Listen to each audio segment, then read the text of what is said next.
Hello mga ka-bakes! Ayan, panibagong araw at panibagong cake design ideas na naman. Samahan niyo ako gumawa nitong cookies steam cake para sa first birthday na isang baby.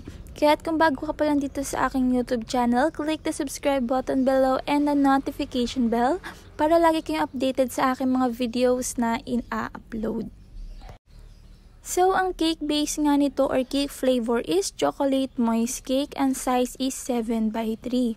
And ang theme nito is cookies steam cake. Ayan, super ganda, super cute talaga ng cake na ito. Sobrang linis tignan. And ayan, bumili lang ako ng mga cookies na ilalagay dito. Actually, last August 9 pa itong cake na ito. Pero dahil nga meron na akong pasok, last August 7 pa is hindi ako makapag voice over ng cake. Kaya ngayon lang ako makakapag-upload kung kailang third week na ng August. So as usual, ang ginawa natin is naglagay ng filling sa loob ng cake. And syempre nag-crumb coat muna bago natin i-finalize itong ating final coating. So ayan, ganyan lang ako mag-frosting. Gumagamit ako ng pastry bag para sure na pantay-pantay yung pagkakalagay ng icing ng ating cake. Kasi pangit naman kung medyo makapal sa ibang part, tapos sa iba is maliit. And syempre kinakailangan din nating ipantay yung cake para mas decente na natin ibigay before nating i-deliver dun sa ating client.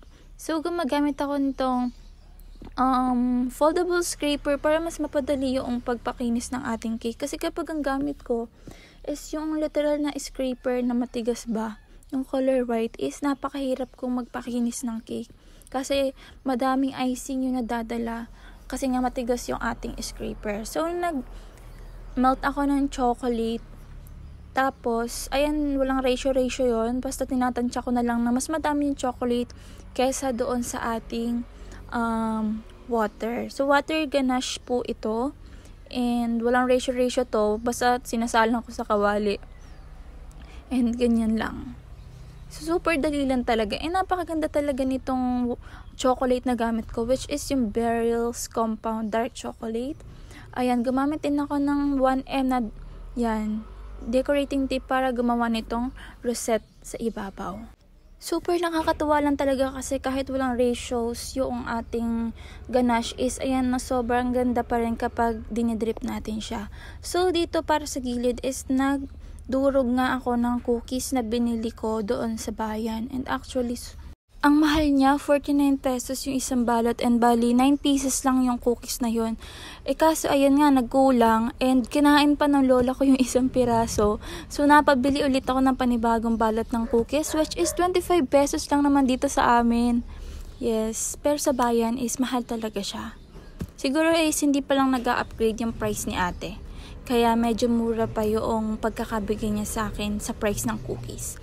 So gumamit ako ng kutsara dito. Kasi since kakunti lang naman yung ating cookies, gumamit ako ng kutsara para ma-measure na matansya lang yung pagkakalagay ng cookies dito. Kasi mahirap din naman gumawa ng cookies kung i-roll mo pa siya dun. Gumawa na ng gantong design, kung i-roll pa natin siya sa cookies, ikaw konti lang naman yung ating cookies. Tapos, ayan, nagtira lang din ako ng ilang buo ng cookies and nilagay ko siya sa ibabaw noong floral cake design. Ayan. Ito na po yung ating cookies steam cake for first birthday ni Kia ata yung pangalan. Nakalimutan ko na, first birthday ng anak ng aking pinsan. So, happy first birthday, baby! And syempre, thank you so much sa pag-order nitong ating cake. And of course, sa atin din po mga viewers, maraming salamat po sa pag-nanood ng ating mga videos, even the past videos. So, thank you so much and see you next time!